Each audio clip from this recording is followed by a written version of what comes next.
linier. Nah, provinsi saat ini sedang melakukan revisi dari revitalisasi Pergub revitalisasi.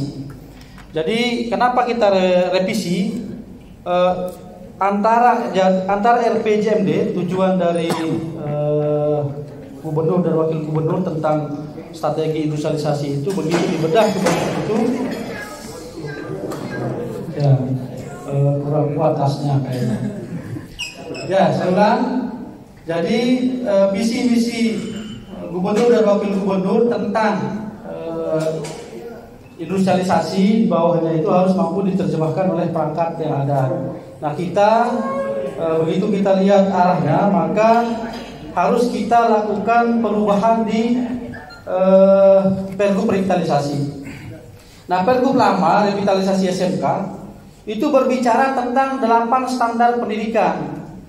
Jadi mulai dari permen, kemudian dari atas, sama saja, umum saja bicaranya. Tidak ada sesuatu yang khusus yang menyebabkan kita mau menyusun Pergub. Saya kasih contoh misalnya, kalau kita mau memperbanyak belanja pemerintah produk dalam negeri, berarti harus ada aturan penunjang. Maka pemerintah provinsi telah melahirkan namanya Pergub bela beli produk lokal. Nah, itu ada sesuatu yang berbeda dari apa yang peraturan-peraturan yang di atas.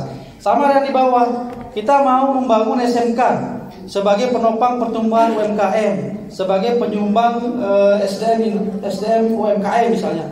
Tapi di tata kelola maupun di Pergubnya nggak bunyi itu. Maka kita sekarang melakukan revisi Pergub revitalisasi SMK. Bunyinya apa?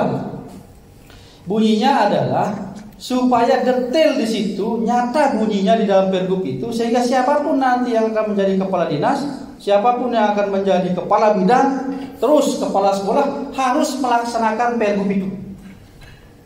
Itu kan? Nah, kalau yang sekarang 8 standar pendidikan bunyi Pergub revitalisasi yang kemarin itu masih sifatnya umum ya. Sifatnya umum, ya bicara tentang pemenuhan sarana prasarana, tentang standar pendidikan, tenaga kependidikan, bicara dengan standar mutu, masih umum sama ya dengan yang di atas itu. Maka kita bikin yang namanya 11 strategi SMK Gemilang Karya yang sering saya sosialisasikan itu dengan 2 tujuan, untuk siswa terampil dan siswa terserap. Nah, itu dipergubkan. Kita pergubkan dalam bentuk revisi revitalisasi SMK. Dari turunan itu kemudian ke bawah namanya roadmap. Nanti kita pakai SK kepala dinas. Roadmap itu isinya dari 11 strategi itu muncul nanti indikator capaian, kemudian target setiap tahun. Jadi kalau sudah dipergubkan, sudah di SK-kan, misalnya tahun 2022 ada 11 SMK menjadi BLUD. Itu sudah dibunyi di situ di roadmapnya itu. Tahun depan kita mau BLUD kan berapa? 20. Tahun depan mau BLUD kan berapa? 25 misalnya. Sampai dia habis di tahun 2028. Kemudian tahun depan LSP P1 jumlahnya berapa? Tahun depannya lagi jumlahnya berapa? Tahun depan jumlah bursa kerja internal berapa? Tahun depan jumlahnya berapa? Jadi tidak ada ruang bagi siapapun yang akan menjadi kepala sekolah untuk tidak mengerjakan yang kita perlukan. Jadi nanti apa yang kami lakukan di tata kelola tadi itu harus linear ke bawah. Pergubnya sudah akan kita tertibkan, akan terbit, kemudian roadmapnya sudah jelas, targetnya sudah jelas, maka turun dia ke bawah ini di strategi dipelaksanaan di bawah mulai di kepala sekolah dan perangkat-perangkatnya. Apa itu? Untuk membuat siswa terampil kan harus linear itu. Perangkat mengajarnya juga harus terstandar. Jadi buku-buku yang ada sekarang itu banyak yang numpuk di perpustakaan, nggak kepake dia. Maka kami beserta tim dari Kompas ingin membuat sebuah terobosan baru tentang buku kejuruan. Jadi tidak lagi kita membuat buku kejuruan yang banyak-banyak itu. Chassis buku sendiri, kelistrikan buku sendiri, transmisi buku sendiri. Dong sebanyak berapa banyaknya buku SMK itu kalau ditumpuk-tumpuk itu? Otomotif saja misalnya 16 buku.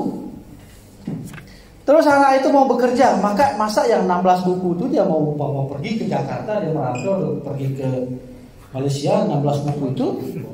Maka sekarang kita ingin membuat buku yang ringkas saja. Ya, seringkas-ringkasnya, namanya buku kejuruan. Materinya itu dari kelas 1 sampai kelas 3. Ringkas saja. Kalau mau strateginya, kalau mau tidak bisa diringkas, Bapak bikin akun YouTube, kemudian bikin videonya di sana, atau ambil video-video resmi dari YouTube itu, linknya diambil, taruh di buku itu, keringkas jadinya.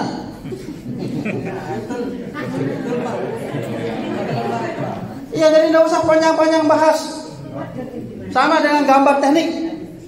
Sudah berhenti, sudah gambar, jelaskan tentang cara gambar polinomial, gambar segi 6, gambar. Itu satu buku sendiri tuh, nggak zamannya sekarang orang sudah klik di komputer sudah bisa dia segi 6 tuh. Dulu memangnya zaman kami tuh dikerjain dulu. Mau gambar segi 6 saja itu bisa dia 12 jam kita gambar itu. Cari jangka keliling dulu, ketemu ini, ketemu, baru ketemu titik-titik, baru dihubung-hubungkan. Sekedar gambar baut itu. Sekarang kan gambar baut itu enak, tinggal buka software apapun, ada AutoCAD, ada CAD-CAM, ada Rhino CAM, ada apa lagi namanya 3D, macam jenis software itu. Tinggal diklik itu kan ketemu gambar baut. Kenapa kita susah-susah? Ajari dia apa tujuannya dulu. Gambar banyak-banyak itu. Ya, nah kemudian di otomotif misalnya kemudi karburator, ya sudah fotonya saja sudah, tidak usah jelaskan banyak-banyak. Itu ada pelampung, ada apa itu tidak usah. Nanti tebal bukunya jadinya. Lebih baik kelingnya, bagaimana cara kerja karburator zaman dahulu, tinggal klik itu. Biar dia tahu. Bapak Ibu ya. Nah sekarang jadi buku kejuruan itu kita ingin seperti buku kalkulus. Kalau kita belajar teknik itu pasti ada tuh, beli buku kalkulus 1, kalkulus 2, biasanya kita punya itu dan tetap kita bawa pulang. Jadi semua tentang matematika itu, matematika terapan itu ada di sana. Nah sekarang kita ingin buku itu Bapak bawa pulang, nanti anak-anak itu bisa bawa pulang dia buku itu sehingga dia pede, dia bekerja di mana-mana. Ringkas. Paham ya? Nah sekarang yang tersulit itu memang membuat yang seringkas itu sangat sulit itu. Karena kebiasaan kita apa? Bukan, apa yang ada di sana itu copy paste kesulitan mereka. Akhirnya jadi tebal. Yang ini ya. Nah kemudian saya rapat kemarin di Solo, disumpulkan kepala bidang dan kepala dinas seluruh Indonesia tentang arah apa istilahnya, kurikulum SMK. SMK sekarang itu kita akan semakin khawatir kalau bapak-bapak nanti mengajarnya itu cenderung ke skill semua tanpa dikembangkan mindsetnya. Karena apa? Teknologi robotika itu, kemudian kontrol itu sekarang semakin murah. Robot itu kan bukan bentuk manusia saja ya, lengan yang memindah barang, dari situ robotika ya.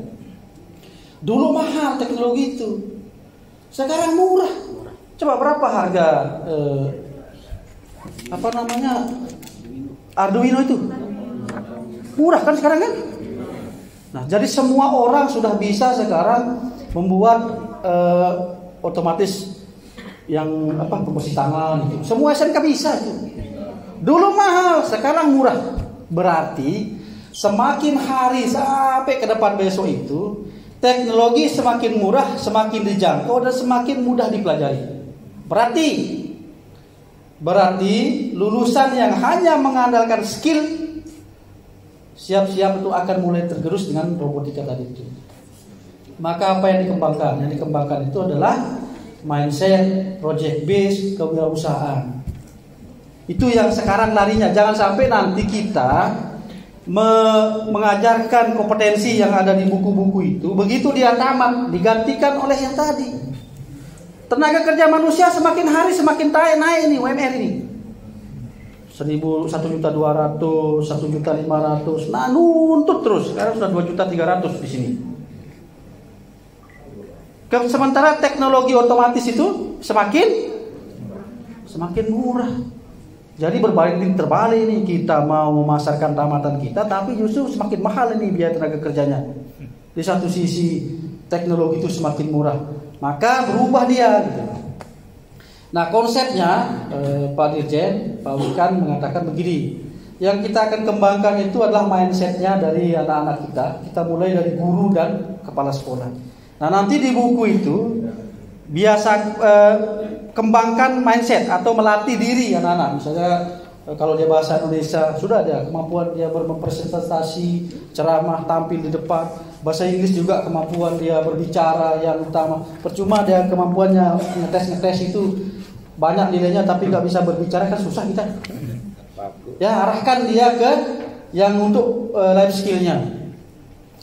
Nah, kurikulum itu bagaimana polanya? Kalau dia bidang tertentu ada formasinya 2-2-2 misalnya. Ada 2-3-1. 2-2 itu seperti apa? 2-3-1 itu seperti apa? 2-3-1 misalnya 2 semester teori habis, 3 semester project base, 1 semester itu adalah magang. Kalau dia kemaritiman misalnya 2-2-2, 1 tahun dia magang. Berarti di level kedua, di tahap kedua itu 2-3-1, 3 itu adalah level project base. Anak-anak itu dilatih berkumpul, membuat kelas startup, cari project, kerjakan di sekolah, jual langsung. Jadi sudah langsung aplikatif dia. Besok siap-siap ini, nanti mulai dari pelatihan kepala sekolahnya akan dikirim ke PDC Malang, 1 orang guru yang akan nanti menularkan ke bawah. Nah, maka buku kita itu juga harus bisa mengadaptasi itu. Nah, buku kita yang akan kita buat itu harus bisa sebagai kitab, bahasanya sebagai kamus. Kalau sudah bisa sebagai kamus, apapun kurikulumnya berarti tetap bisa dipakai. Nah, itu yang akan kita bikin. Ya. Nah, arahnya bagaimana? Kalau misalnya di silabus di kurikulum sebelumnya jelas dia urutannya, ada ini adaptasi terbaru. Misalnya di Pak Jen itu yang diterbitkan oleh LSP. Bisa juga Bapak pakai itu. Ya, urutan materinya. Di kemaritiman juga ada dia urutannya untuk ambil standar. Tergantung Bapak-bapak. Kalau Bapak mengatakan penting menggunakan standar materi LSP, pakai itu. Kalau enggak, pakai urutannya yang ada di yang dikeluarkan, silabus yang sudah dikeluarkan itu.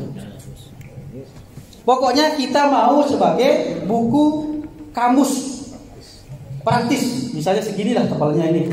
Yang teknik mesin misalnya, tepalnya segini. Sudah, jadi anak-anak itu tidak akan pernah lepas dari buku itu, kemana-mana dia pergi. Nah, itu yang akan kita wujudkan. Bila perlu link-link YouTube-nya banyak-banyak di sini. Balik sini. Ya, bisa diklik ini. Tapi nanti klik nanti bukunya itu film pendek sih. Bukunya diklik. Ya, itu ya. Nah, semua kita itu paralel berjalannya. Kami di bidang nyusun regulator, sebagai regulator kami nyusun peraturan. Bapak Ibu sebagai juru tembak di depan, kalau kita perang itu langsung berhadapan dengan siswa itu, strateginya sudah ditentukan, arahnya sudah ditentukan. Kemudian tadi saya diskusi dengan Bu Retno, sekarang ada kewirausahaan. Nah, saya bilang kalau kewirausahaan yang project base yang tadi saya ceritakan 231 itu, yang nulis itu bukan guru, tapi praktisi. Karena guru tidak pernah jadi pengusaha.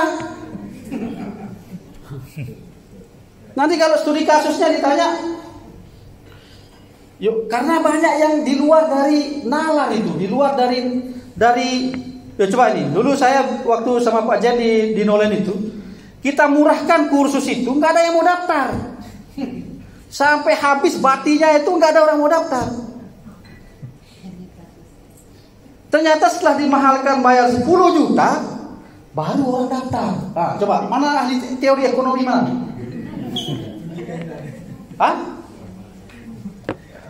Enggak gitu, karena ada faktor psikologi, faktor gengsi yang tidak bisa dituangkan di dalam sini itu. Lain-lain ya, setiap daerah itu. Lain-lain di kelasnya. Kedua, coba lihat rumah sakit. Rumah sakit semahal apapun itu, banyak nggak orang ke sana? Coba lihat di HK, kemudian di Siloam, kemudian di mana? Ramai deh Pak. Puskesmas gratis. Coba. Lewat. Padahal dokternya sama. Kopi Starbucks dengan kopi Sembalun yang dijual itu bagaimana? Sama bahan kopinya, sama rasanya. Gengsinya yang beda, duduk di sofa itu. Ya. Nah, jadi yang bisa menulis buku project base besok itu, kewirausahaan itu adalah praktisi. Nah, di antara guru-guru kita itu ada yang jadi guru dan ada yang jadi praktisi. Silakan kita buka kesempatan untuk menulis. Kapan itu? Di slide selesai ya. Itu menulis buku project base yang tadi, yang formasi 231 tadi.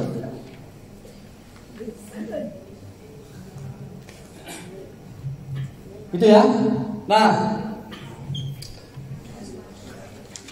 kalau bisa buku yang ditulis ini bisa rampung dalam waktu dekat, sehingga masih ada waktu kita untuk revisi. Kalau misalnya ada keluhan atau apa gitu. Karena kalau pesannya Pak Gubernur, tidak ada permulaan yang tidak ribut, gitu ya.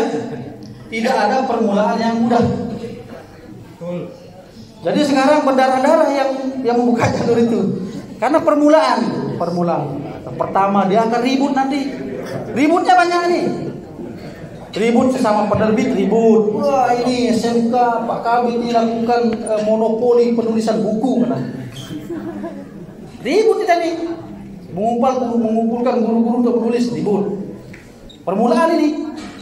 Kemudian bapak-bapak juga nih ditekan sama Bu Retno di terus itu. Tidak ada permulaan yang apa? Yang mudah. Yang berat ya. Nah, kami juga di provinsi merasakan itu. Loh, ada teman-teman ini sering saya minta bantuan, saya telepon kadang-kadang itu karena kekurangan waktu dan kekurangan tenaga. Tantangan pertama bidang SMK adalah refocusing. Ya kan? Refocusing itu banyak di tempat itu. SMK 3 Mataram tutup TI-nya. Ribut. SMK 1 Selong, TI-nya paling banyak siswanya, tutup, ribut. Bima ribut. Tapi itu tadi tidak ada permulaan yang mudah. Kita turun, berikan sosialisasi. SMK 9, SMK 1, SMA 9 kita tukar. Ribut. Kami turun, kasih pemahaman. Sekarang senang dia. SMA 9 di pusat kota, SMK 1 di pinggiran kota tapi langsung dapat RPS, langsung dapat bantuan. Karena kalau kita mau bangunkan di tempat lama nggak bisa. Senang dua-duanya. Sekarang SMK 1 Gerung dengan SMA 2 Gerung masih belum diterima sama komitenya. Nah, pelan-pelan. Kita mau tukar SMK 1 Gerung pindah ke jalur SMK, jalur ke 1111 aja. Di sana ada MAN, di sana ada SMA 1, di sana ada SMK 1. Sebagai hadiahnya kalau dia mau langsung tahun depan kita bangun pool RPS IT. Biar pusat IT-nya di sana, Pak Arifin pindah ke sana. Tapi belum bisa ini. Komite masih menolak. Nah, nanti kita pelan-pelan persuasif. SMA 2 Gerung, begitu dia pindah ke SMK 1 Gerung, itu di pusat kota kan, di sampingnya kantor bupati jadinya. Nggak mau Pak. Ya, ya. Itu salah satu upaya kita. Kemudian kami ke Sembalun. Ada yang dari Sembalun nih? Kita mau bangun SMK Por Pariwisata dan Agri Industri di sana karena potensinya besar. Tapi 2 tahun sosialisasi belum ada tanda-tanda masyarakat menerima. Ya kita jangan memaksakan kehendak kita apa katanya masyarakat. Nah sekarang ini kita lakukan penulisan buku. Alhamdulillah saya tidak sangka ini dia akan seperti ini progresnya. Kemarin itu targetnya paling setengah buku kejuruan itu dia sudah bagus bagi kami. Tapi ini Bu Retno nih kencang sekali kalau ada yang marah-marah saya juga saya WA mana bukunya. Ya luar biasa ini Nusa Tenggara Barat ini. Nah kira-kira dari apa yang kita lakukan ini, kemudian program-program dari bidang SMK kita, saya anggap ini guru pilihan. Berarti kami tolong dong kasih masukan. Nah guru pilihan itulah guru yang mau memberi ruang lebih kepada dirinya untuk mengabdikan diri. Bagi orang tertentu, coba lihat beberapa guru tertentu begitu sudah jam 2 pulang tidur, makan, bangun, tidur gitu aja. Sudah tidak ada keinginan. Katanya Pak Gub, banyak dari kita yang sudah meninggal di usia 40-an, dikuburnya usia 60-70-an. Karena itu tadi datang aja absen pulang, begitu ada sertifikasi tanda tangan jadi tidak ada keinginan dalam hidupnya itu. Terus kita apa bedanya kita ini jadinya kita? Nah sekarang bapak-bapak mau bersusah payah sekarang menulis lembut, mencari referensi. Ya itu sudah apa ya? Sudah menandakan bapak-bapak berbeda dari yang lain. Nah sekarang mumpung kita ketemu di sini, kami ingin sebenarnya mengumpulkan guru-guru ini di bidang SMK, tapi kami nggak punya anggaran. Nah syukur ini dipertemukan, difasilitasi oleh tim penulis buku. Kira-kira secara umum dulu tentang kita di SMK ini ada saran nggak? Program yang sudah kita lakukan dari strategi itu, SMK menjadi BLUD, refocusing sukses, bursa kerja internal dibuka, LSP dibuka, kemudian ada guru tamu masuk, magang siswa wajib, kemudian studi tour atau wisata belajar wajib ada, kemudian apa lagi? Bukan. 11 strategi siapa yang hafal? Siapa yang hafal? Hah? Nah ini 1 apa? Sukses refocusing. Dia harus sukses semua refocusingnya. Setelah ini kan kalau kita mau membenahi SMK itu kan kita mulai dari rumahnya dulu dibagusin. Baru orang di dalamnya tuh akan nyaman. Apa itu? Refocusing dulu supaya mudah tata kelolanya. Bayangkan kalau misalnya banyak sekali kompetensi keahlian, setiap tahun minta 20 juta satu jurusan, 20 juta untuk beli bahan, habis uangnya itu. Padahal dipakai alat itu sekali seminggu. Tapi kalau diparalel dia kelas itu satu misalnya 20 juta, tapi yang pakai 4 kelas kan lebih hemat daripada 20 juta yang pakai satu kelas. Terus guru-gurunya juga bisa fokus di situ. Nggak ngajar 1, 2, 3 di sini Senin Selasa SMK ini, Rabu Kamis SMK ini. Nah sekarang refocusing. Yang kedua itu dia BLUD. Kemarin baru keluar SK Gubernur itu 11. Berarti yang 11 SMK itu sudah boleh mengundang industri untuk membuka cabang di dalam sekolahnya. Sudah boleh ada aktivitas industrial di dalam sekolahnya. Sudah boleh berdagang dan berjualan hasil praktik itu. Ya, 11 sudah. Kemudian yang ketiga teaching factory. Ya, teaching factory itu aktivitas yang terus menerus. Jadi ada order yang masuk. Ketika sudah BLUD, teaching factory pasti jalan. Kemudian kelas wirausaha, kelas startup tadi. Lahir dari pusat namanya di situ project base. Itu udah kelas startup itu, kelas wirausaha. kemudian bursa kerja, ada LSP P1, ada link and match, ada wisata belajar, ada magang guru, ada guru tamu. Apalagi bisa dibuka Kak, PKK belum disebut. Ya. Satu budaya. Ya. Jadi kita perlukan itu. Nah, kemudian kalau sudah kita tetapkan strategi kita 11 strategi itu, maka 1-2 tahun ini bagaimana dampaknya di bawah. Nah, itu yang kita ingin dapat masukan dari Bapak Ibu. Kalau ada saran nanti silahkan. Bagaimana refocusing, bagaimana BLUD gitu kan. Kemudian guru tamu gitu. Ada keluhan dari kepala sekolah, tidak bisa kita melaksanakan banyak karena tidak bunyi di BPP, Panlak BPP. Sudah kita revisi Panlak BPP sehingga bunyi dari situ mau kegiatan dari 11 strategi sudah biasa dibiayai dari dana BPP dan dana BOS. Sudah kita revisi. Kemudian apa lagi? Peraturan tadi, Pergub revitalisasi. Kemudian SK Kadis tentang roadmap. Jadi jelas panduannya. Kemudian epakin kepala sekolah, bunyi dia juga itu. Jadi semuanya sudah linear. Jadi jangan khawatir nanti kalau misalnya, wah ini paling sebentar ini besok berubah lagi nih. Ganti kabit nanti pasti berubah katanya orang. Oh betul juga ya. Maka kami bentengi dia dengan membuat Pergub revitalisasi SMK supaya siapapun nanti jadi pejabat kabit maupun kepala dinas itu tidak bisa dirubah. Harus ubah Pergub dulu, baru dia bisa berubah. Kemudian master plan, ganti kepala sekolah, ganti master plan, bangun sembarangan sana sini. Sekarang kita tarik semuanya harus berdasarkan SK Kadis. Kan sekarang kepala sekolah sudah yang teknik bangunan nih, sering diminta bikin master plan kan? Karena kami minta itu. Begitu sudah masuk ke kami, siapapun jadi kepala sekolahnya harus ikut aturan itu, nggak boleh bangun sembarangan.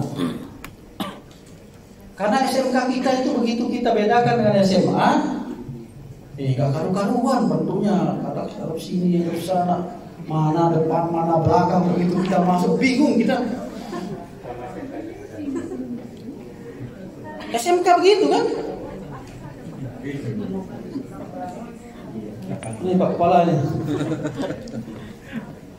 Kalau SMA begitu kita masuk relatif, tengahnya ada taman,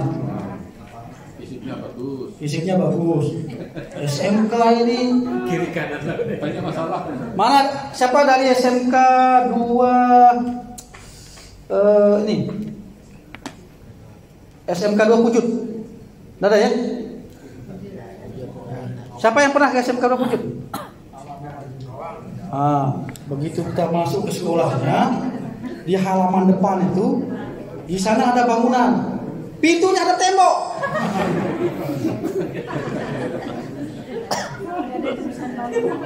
Jadi begitu kita masuk itu bukan menghadap tengah lapangan, menghadap tembok, pintunya semua. Ini, aduh, banyak sekali SMK kita yang begitu. Nah, sekarang master plan kita tarik. Begitu disahkan oleh kepala sekolah, ketua komite, kemudian konsultan, maka itu akan menjadi panduan kita di provinsi untuk mengarahkan. Begitu dia dapat bantuan, kami bawa master plan-nya. Ya sudah ditetapkan oleh kepala dinas. Ini Mbak, tidak boleh bangun sembarangan. Ini arahnya ini. Itu dari saran-saran semua itu, saran dari kepala sekolah. Ya. Tidak apa-apa ya. Silakan kalau ada saran atau apa. Kalau buku tadi saya tanya tidak begitu ada kata kendala. Yang penting jangan banyak-banyak. Ya, jangan banyak-banyak supaya enak dia dibawa sama anak.